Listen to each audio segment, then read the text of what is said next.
In this video, I will explain why physics is wrong, how we know it's wrong, why this is a big deal, why this isn't a big deal, and what you can do to become the next Einstein. Many sciences are subfields of other sciences. For example, biochemistry is the subfield of chemistry where you deal with carbon compounds, and chemistry is the subfield of physics where you deal with molecules. In this way, technically, all sciences are just subfields of physics. If inorganic chemistry gets something wrong, then that doesn't cause problems for biology, at least not directly. But if physics gets something wrong, then that could wreak havoc with everything else. And physics is getting something wrong. But that thing physics is getting wrong doesn't cause problems for any scientific field except physics. It's not just science that is divided into subfields this way. Physics is the same way. Most of physics is just applied versions of other physics. And if you follow this to its source, all of physics is, at least in theory, downstream of quantum field theory and general relativity.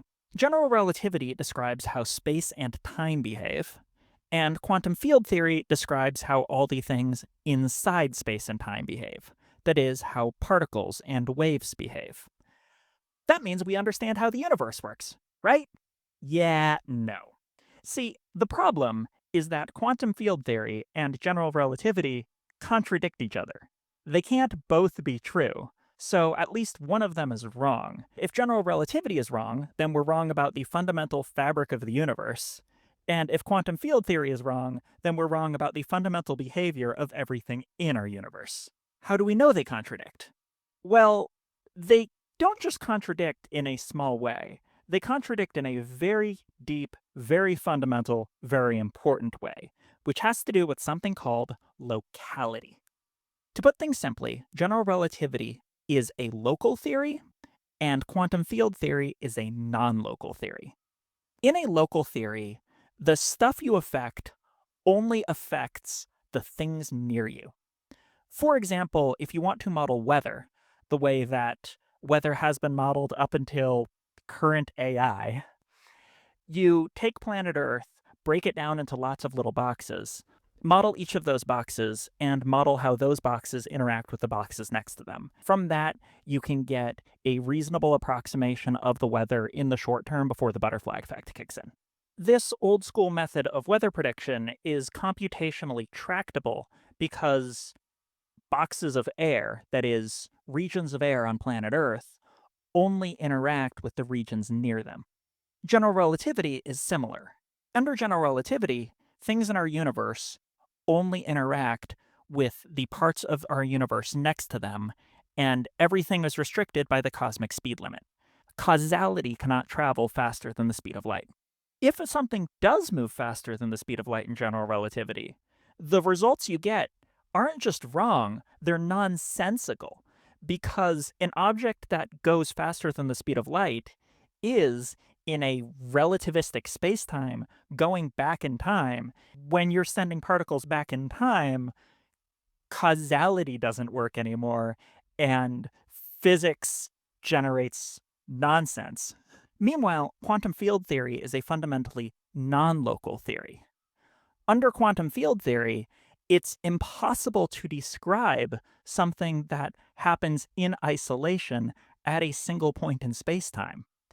Everything is described as wave particles, which can't be collapsed to a single point. They always have width. If you have two scientific theories, and you know that at least one of them is wrong, then what you should do is run an experiment and figure out which one is wrong based on the experiment. Scientists have done that. Scientists have tested quantum field theory and general relativity in many, many, many ways. For experiments involving very small things, quantum theory generates correct results, and general relativity doesn't matter because the experiments are too small to significantly warp spacetime. At large scales, quantum field theory doesn't matter because at the technology level of our civilization, we can barely entangle a few qubits to build a quantum computer. We are not entangling two stars into a superposition.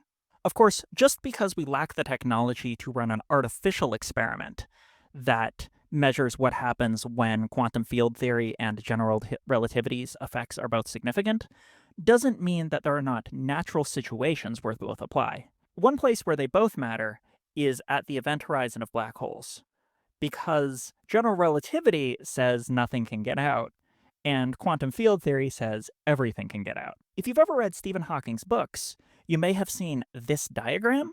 This diagram is what you get when you use general relativity only and don't pay attention to quantum mechanics.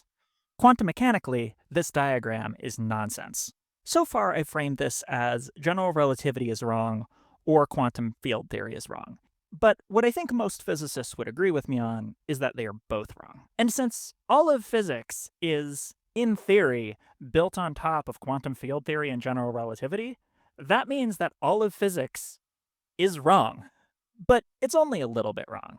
You don't need your math to be accurate to 20 digits to build a functional speedometer on your airplane.